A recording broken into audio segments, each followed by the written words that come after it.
Hey, we're live from the Sig Sauer Academy. Thanks for watching. This is Epping, New Hampshire, up in the Great White North. It's not white right now. We've got Dan and Eric here with us, both trainers at the Sig Academy, and we're in the pro shop. There's actually a pro shop retail center here, which is pretty nice, guys. Yeah, great place. So people come. I know you've said it before. Is somebody can show up without anything, and you have everything they need. Yeah, no doubt. When you come to take a class here, you don't have to bring a gun or your equipment. We have that stuff to rent, so you can come without having anything. After you've taken a couple classes, maybe try some of the Sig Guns and figure out what it is that you like, you can come buy it right here. So lots of options here. So for someone who doesn't know much about the Sig Sauer Academy, Eric, tell us, what is this? We got a big facility here. We're looking at around 140 acres or so. We have indoor ranges, outdoor ranges. We have some live fire shoot houses. We also have tactical training areas. Basically, we can accommodate any type of student that wants to come here, from the civilian, right, that maybe has never even seen a gun in real life and are just curious, to the highest level of military. We have all sorts of different people, and we have a great facility to provide really good training. And that's what we've been doing this week. This week we've been filming a few episodes of First Person Defender, and for those watching, they probably are familiar with it, but it's our show across the internet. We take regular folks and we put them into self-defense scenarios with force on force, and you guys teach force on force, right? Sure, absolutely. So we came up with some scenarios. When you guys do force on force, what are some of the light bulb moments that you hear from students? I think it happens quite a bit. Most of the students that come here are very, very well intentioned, but they may not know, the things that they need to know, especially if they concealed carry. So, use of force as a whole, in general, when to take the gun out, when not to. So, most students are quick to take that gun out in situations that may not warrant it. So after a few scenarios, they really understand that a little bit better. Not necessarily from a legal standpoint, just from a judging and assessing the situation. You're right. And that's something we talked about a lot in the last couple days. Is it's not necessarily always going to be a gunfight. That's not the answer. Right. Correct. Yeah. I mean, some of the stuff you guys talked about is, how do you decide when to actually draw your gun? I mean, right. And that's the biggest piece of the puzzle, I think, that's missing from a lot of people's training, is that decision-making piece, right? So you have people that do a lot of training, and it's a lot of flat range training, right? So now they become really good at marksmanship and shooting a paper target, but then all of a sudden when you have a two-way range, so to speak, and you actually have a live interaction between another human being, and they have to make a decision. Is this a no-shoot? Is it a shoot? That really puts them into a different level of training. And a lot of times what we see is light bulb moments, and people at the end of a day of force-on-force training just like, wow, you really made me question, my approach on things. So and that's true whether they're sort of a beginner concealed carry person or whether they've taken a ton of classes. Same deal, right? I mean, just because you can draw quickly and shoot, A-zone hits, it's not the decision-making part of it. Yeah, you usually see even guys that are very skilled on a range, lights out shooters. When you change that environment and you add some ambiguity, some decision-making, a lot more artificial stress, those perceived skill sets tend to go right out the window, and you see a big degradation quickly in accuracy. You ask the guy, say, hey, after that scenario, what did you see for a sight picture? And I saw my sights. And this guy's a guy who sees his sights all the time. 25 meters, lights out shooter. They even use them. So they have a lot of light bulb moments, throughout the entire day with that. It's that stress-inducing moment where the things you hear about, that auditory exclusion, that tunnel vision, and a lot of times we'll ask them after the scenario, like, okay, what did you do next? And they'll really straight up tell us, hey, I don't know, I kind of blacked out. Or they misremember it, right? Right, or it's something totally different. Did the bad guy have a gun? No, I didn't see a gun. And he's holding the gun on him, right? That's right. Correct. Complete paper lock. So just give people an idea, because we talked about the classes, but it's kind of amazing. It's not just we have a basic pistol and an advanced pistol and a basic rifle and an advanced rifle. I mean, the number of classes you guys offer here are pretty staggering. Just to give the audience an idea of, if they were interested in taking some stuff, when they go beyond a pistol rifle stuff, what are some of the options? So we do, have pipelines, so to speak, for every platform, right? We have pistol, rifle, shotgun, and we definitely have prereqs, like you have to have taken this, 1, 2, and 3 before you get to this level. But after you get through a certain level of courses, the doorway opens up, so to speak, and then you can really start taking all those kind of specialty classes, if you will. Dan will tell you, we have everything from low light to the force on force stuff to, I mean, what else do we offer? So we have a lot of differentiators here too. So there's lots of different training academies out there, but SIG's unique in some of the things that we offer.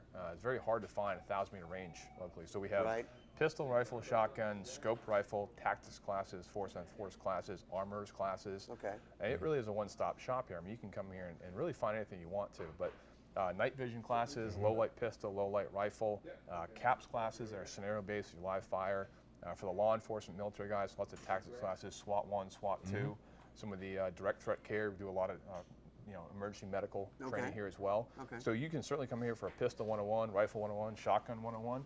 But once you get to that pipeline, you reach that intersection where now you've got access to all the advanced courses. It's almost limitless, and we continue to expand as well. So even though every year we come with new classes. So it's something to look forward to. You guys, and I know you guys teach a lot. I mean, you run a lot of students through here, a lot. What are some of the common maybe mistakes that people make when they show up? Whether it's gear mistakes, they didn't bring enough magazines, or whether it's maybe. What do you guys see as far as on the range? What are the common things that people either can work on before they get here? Or since you mentioned gear, we'll start with that, right? So all of a sudden, just because my buddy told me it was good or it looked cool on TV or something, next thing you know, that person buys it, and then all of a sudden they figure out that it's just not right for them. So something as simple as fit of the gun to the hand, right? Does the gun fit me properly? Are the sights the correct sights for my eye or the application that I'm going to use this gun? Low light situation, personal defense, all different things that I have to take into account. And so people will show up, and a lot of times it becomes more shaking out the gear and like, wow, this is totally wrong for me, right? This is not, I made a bad buy on this one. Here at the Pro Shop, these guys are really good at steering people in the right direction based on their needs, but we do see a lot of that where people show up and the gear is just not what they need for what they're doing. And probably they discover that because they've never shot 500 or 1,000 rounds through this gun with this holster, and then they start going, wait a minute. Right. There's a problem for them. And that's one of the nice things too about starting early in the pipeline is we can sort of groom them before they make those purchases that they regret on the right gear. The early classes, rifle 101, pistol 101, 102, gear is not that important. You don't need a certain number of magazines or ammunition. You can buy that here. We can always swap that out. In the mid-level or advanced classes, that's where that gear really tends to bite people. But if they go through the pipeline as it's designed, we show them along the way bits and pieces to help set them up for success. We tend to see the biggest problems where guys skip those initial stages and hop right into an advanced class with the wrong stuff. And we're asking so much in those classes that the gear has to be there or you won't be able to perform as well as your peers. Okay, so fun question here. We're talking about gear. For you guys, just personally, what's your favorite SIG gun? Whether it's an old one or a new one. Do you have a favorite? I'll go with new for me. Don't say what I'm going to say. Yeah, probably not, right? But we'll see. For me, right, in my mid-40s, coming up to my later 40s, right, the eyes start to go. Sights become important. I recently, within the last couple of years, had to get prescription glasses, right? So I've been fighting it. But now all of a sudden we come out with this RX, right? So the 320, and now we have an RX sight. And you put that RX sight in the hands of a mediocre shooter, and all of a sudden they become really good. A really good shooter becomes excellent. That's a big trend right now, putting little red dot sights on top of pistols. And so you've been shooting with it. I've been shooting that 320. Now, granted, if I'm teaching one of our entry-level classes, like a 101 or a 102, where we're really trying to ingrain good marksmanship fundamentals into people, then I want a traditional sight picture, kind of, I want them to see what I'm doing and not necessarily use a red dot. Easier to teach, right? But if I'm teaching some of the higher level classes, I'm definitely going to run that red dot just because I'm a better shooter with it. So I've kind of fell in love with it. I'll go back to shooting traditional sights just to make sure that I stay good on that platform. But if I have my choice, I'm shooting that red dot. I'm shooting that 320 RX is my gun of choice. You get used to that. It seems like a thing that you'd have to practice with to get used to being quick with it. Right. But there's a reason why people like Max Michel and those guys use red dot sights because they want to be fast and accurate. And that's kind of the cheater for them. That's right. Yeah. So Dan, I'm what do glad you you think? didn't say what I was going to say. I figured it'd be different. So, thank you. I would say by far the MCX coupled with the Romeo 4T. Yeah. So that package right there, especially with all the different rifle classes that we find ourselves teaching, it's very easily configurable in a quick way. So if I'm teaching a low light class, I can just slide a different handguard on. If I'm teaching a mid-range class, I can take the same gun, just different handguard, a couple different setups. Night vision, vehicle stuff, a lot of stuff for military and law enforcement, vehicle centric, low visibility operations. I can change that down as well just by changing the barrel length. So with the variety of different classes we teach, it's hard to beat that. For the traditional gun, you could do it, but it takes a lot more time and preparation. With the MCX, it doesn't. Yeah. So, if I were just doing one thing, I suppose it wouldn't matter. But when you start doing as many different things as we do at the Academy, that MCX is hard to beat. It's versatile. Yeah. It was fast too. It takes just an extra handguard, and then now you've got a completely different package and capability. So it's very good. The Romeo 4T is really nice too because I like the different reticle options. So back in the day, it used to be the aim point camp or the EOTech camp in terms of the That's reticle. right. I want a 65-minute ring, or I want the 1 dot. And Sig sort of solved that problem by offering with the 4T 4 reticles in one. It's pretty amazing, really. Well, when you pass around classes too and show other students, you say, hey, I don't really like this one. You press and hold those 2 buttons for a second, it gets the one they like, and they're blown out of the water. No, it's the same. You can get that too. That's what we have. Yeah, So. go to the pro shop. You get that one package, and there's not a whole lot you can't do with it. So it's hard to beat. Okay, so Mark easily wants to know, what do you personally prefer, striker fire, hammer, or DASA? okay, great question, especially for SIG folks, because you kind of have all of that stuff. The question is striker fire, DASA, hammer gun. What do you guys prefer? I'll jump back on the 320 train again because that's what I was talking about. It's a striker-fired gun. Okay. Love them all, right? They all have validity and they're all great platforms. For me, I like the striker fire because it's that consistent press all the time. It's one consistent press. Yeah. The other thing is that I don't have any external things to worry about, that hammer getting snagged on stuff, and it's just, it's a easy gun to shoot, and it's that repeatable trigger press. Big fan of it. Yeah. Without being overly redundant, the exact same. Yeah. Right? Stock 320 full size for me, large grip module because I have big hands. Out of the box. That being said, if you want to be a better shooter, ideally you'd want to be able to shoot an SAO, a DASA, striker fire, revolver, just to apply those fundamentals down. But personally, I'd say striker fire for me in a 320. Yeah, what you said though, you're right, because we've seen some good shooters who, I don't know, they're younger guys or whatever, they shoot striker fire all the time, and then it's funny, you'll hand them a revolver, and it's almost like, what am I doing with this thing right now? But to your point, you should be able to pick up those guns and run them. No, you should, yeah, ideally. The fundamentals don't change, so, personal preferences aside, the DASA guns, like the classic line 226, 220, great guns, and we like shooting those too. It's just, if you had to pick, I'm like you, 320. Right. Yeah. As instructors on any given day, we're teaching, any type of student or any type of class. So, and we have specific military or law enforcement groups come up here that are running, a 226 DASA or a striker-fired gun. So now that's what we'll run that day. So we have to have the ability to be able to shoot all those platforms because, like you said, we don't want to get caught in that pickle of, okay, I've been shooting my striker fire for years straight, and then now I get that DASA gun in my hand and I'm a mess, right? Right. Yeah. And you don't want, your capabilities questioned. Right off the bat, you gain instant credibility when you can perform what you're asking with their gun. Sure. You don't want anything to be different because then they can see that and potentially say, well, you're able to do that not because of what you're saying and the fundamentals, but because of the gun specifically. Right. So we'll mimic what they have. Yeah, and that's the first thing. As soon as we find out that we're assigned to teaching a military or law enforcement group for a week or whatever, and say Dan's the primary and I'm the secondary, whatever the case may be, what are they running? Right. We want to know what they're running for rifles, what they're running for pistols, because we're going to run the same things. Yeah, makes sense. Yeah. Helps to teach it. Yep. Along those lines, something that we're seeing a lot of is the popularity of appendix carry. So appendix carry versus maybe a more traditional strong side carry. Where do you guys come down on that? Pros and cons of it? So I think for me personally, I carry appendix carry. I think the obvious pros when you put it on the clock are faster access. So I can get the gun out faster than I can on my strong side, either Okay. 3 or 330 or 4.